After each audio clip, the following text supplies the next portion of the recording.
శివ పార్వతులేమో ఈ దంపతులనిపించాలి, ప్రతి సంసారంలోనూ మా కథలే వినిపించాలి.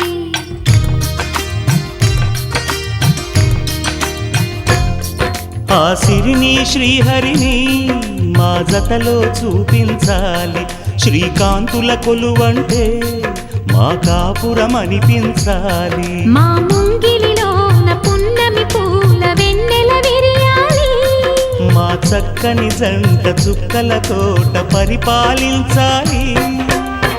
కలలో ఇలలో ఏ కన్నెకి ఇలాంటి పతి రాడనిపించే వరుణ్ణే వరముగా ఇవ్వండి, కని విని ఎరుగని వేడుకతో వివాహం జరిపించండి.